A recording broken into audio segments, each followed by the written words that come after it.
All right, so today we're diving deep into something that I think a lot of us can relate to, especially, in the academic world. Yeah, definitely. We've got this quote from Michelle Obama, and it really got me thinking. She said, "You should never view your challenges as a disadvantage.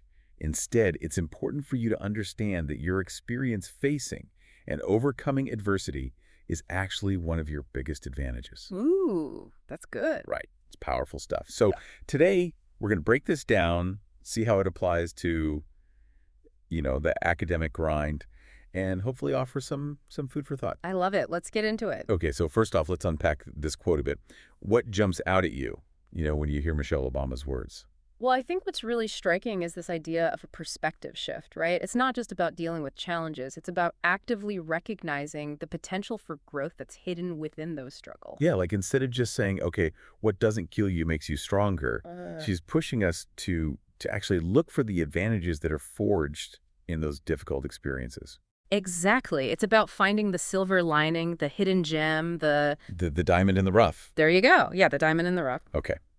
But how does this translate, into concrete actions for someone, Yeah. let's say, navigating the unique pressures of academia? Right. I mean, think about the constant pressure to publish groundbreaking research, Oh, tell me about it. to secure funding, Yeah. the competitiveness of the academic job market. These challenges can feel, wow, really overwhelming, especially, for those just starting out. Oh, absolutely. I mean, the sting of rejected research proposals, the struggle to get those grants, the sheer volume of applicants for every single open position. Right. And It's enough to make anyone question their choices. Yeah. Like, why did I choose this path? yeah, absolutely. And then on top of all of that, you've got to try to maintain some semblance of a work-life balance, which is a whole other challenge in itself. All other beast. Ex- Okay, so we've painted kind of a bleak picture here. But if we, put on those Michelle Obama glasses, if we apply her lens to these situations, Right. what do we see? What starts to emerge? I think we start to see a different picture. Each rejection, Yeah. each unsuccessful grant application, each late night spent, hunched over your research, they all become these valuable opportunities to adapt, to refine your approach. Okay, so it's not just about bouncing back, it's about using those setbacks as fuel for growth, for improvement.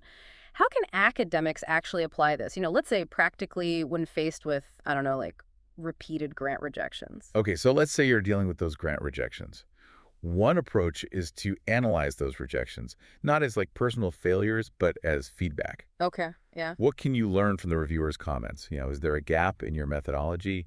Maybe your research question needs to be tweaked a little. Yeah, to refine it a bit. So instead of seeing a no as a dead end, it becomes what, like a redirection, a chance to strengthen the research? Yes, exactly. Okay, so that's one way.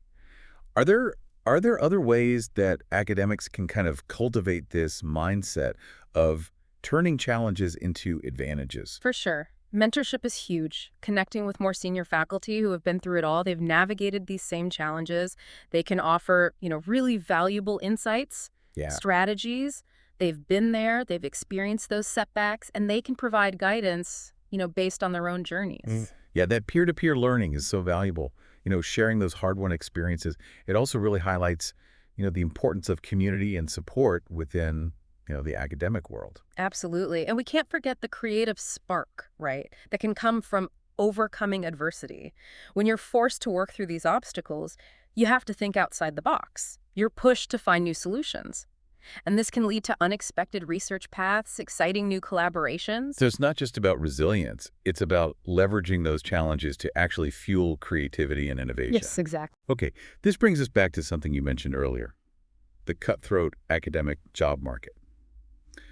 How can someone actually reframe that constant job search, as a positive?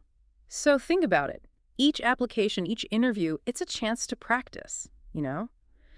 You're refining your pitch, you're articulating your contributions to the field, you're becoming more adept at presenting your work. So it's like a continuous process of refinement, almost like a sculptor, chipping away at a block of marble until that final form emerges. Yes, exactly. And each no can be seen as a kind of a redirection. It's guiding you towards the institution or the role that's the best fit for you, for your expertise, for your goals. That's a really good point, because Yeah. so often We focus so much on the destination, but the journey itself, with all of its ups and downs and twists and turns, that's where the real growth happens. Absolutely. Okay, so for everyone listening, everyone out there navigating the sometimes, turbulent waters of academia, what's the key takeaway, the one thing they should remember? Challenges are part of the package. They're baked in.